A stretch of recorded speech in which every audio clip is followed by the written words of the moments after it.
Hi guys, welcome back to Cup of Teach, and today we're going to discuss joint variation. Joint variation: if a certain quantity varies jointly as the product of two other quantities. Let us consider x, y, and z as the quantities. Let's have here y varies jointly as x and z. Varies jointly, that is the keywords. Then let us translate that in equation. That is y is equal to k times x times z, where k is constant of the variable, and k is equal to y over x times z. And this is the graph of joint variation. Using k as the constant of variation, express the following equation of variation. Number 1, h varies jointly as c and b. Varies jointly, that is the keywords. And then the equation, h is equal to k times c times b, wherein k is the constant. Number 2, the area A of a triangle varies jointly as the height h and length of the base. Varies jointly, that is the keywords. Equation, A is equal to k times h times b, wherein k is the constant. Number 3, the volume B of a cone varies jointly as its height h and square of its radius r. Varies jointly, that is the keywords. Equation, V is equal to K times H times R squared, wherein K is the constant. Let's have here an example of problem. Y varies jointly as X and Z. If Y is equal to 7 when X is equal to 2 and Z is equal to 3, find the constant of proportionality. Y varies jointly as X and Z. Let us translate that in equation. That is Y is equal to K times X times Z. Next, y is equal to 7 when x is equal to 2 and z is equal to 3. Let us substitute 7 for y, 2 for x, and 3 for z. So that is 7 is equal to k times 2 times 3. Then multiply the 2, that is 6. Therefore, 7 is equal to 6k. Solve for k by dividing both sides by 6. So you can cancel 6 sa right side. So matitira ang k. Therefore, k is equal to 7 over 6. That is the constant. Number 2, y varies jointly as x and z. If y is equal to 5 when x is equal to 5 and z is equal to 4, find y when x is equal to 6 and z is equal to 8. First, we're going to translate y varies jointly as x and z in equation, that is y is equal to k times x times z, wherein k is constant. Next is y is equal to 5 when x is equal to 5 and z is equal to 4.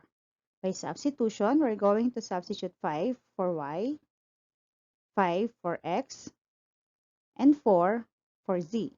So that is 5 is equal to k times 5 times 4. Then multiply the 2, that is 20. Therefore, 5 is equal to 20k. Then solve for k by dividing both sides by 20. Then we can cancel 20. Sa right side, matitira ay k. Then sa left side, we're going to simplify 5 over 20. So that is 1/4. Therefore, k is 1/4. Then since we already have constant, we can solve now for y, wherein x is equal to 6 and z is equal to 8. By substitution, again, let us use the original equation. Y is equal to k times x times z. K is 1/4. X is 6. Z is 8. So we will have now y is equal to 1/4 times 6 times 8. Then we can cancel 4 and 8 since 8 is divisible by 4. Then 8 divided by 4, that is 2. 4 divided by 4, that is 1. Then multiply the 3. 1 times 6 times 2, that is 12.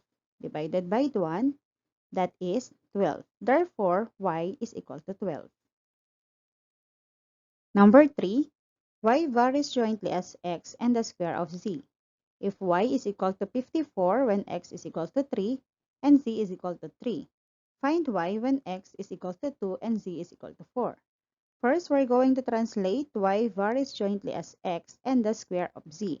In equation, that is y is equal to k times x times z squared, wherein k is constant. Next, y is equal to 54 when x is equal to 3 and z is equal to 3. Let us substitute 54 to y, 3 for x, 3 for z. So that is 54 is equal to k times 3 squared. Then simplify 3 squared, that is 3 times 3, 9. Times 3, 27. So that is 54 is equal to 27k. Solve for k by dividing both sides by 27. Then, we can cancel 27 sa right side. Therefore, matitira dito ay k. Then, 54 divided by 27, that is 2. So, k is equal to 2. Since we already have the value for constant or k, we can find now the value of y. Let us use the original equation, y is equal to k times x times z squared. By substitution again, we do not have value for y. K is 2. X is 2. Z is 4. Therefore, we'll have now y is equal to 2 times 4 squared. Let us simplify it. 4 squared, that is 4 times 4, 16. Times 2, that is 64. So y is equal to 64. Thank you for watching. That's it for this video. If you learned something here, don't forget to like and subscribe to Cup of Teach. See you on the next lesson. Bye!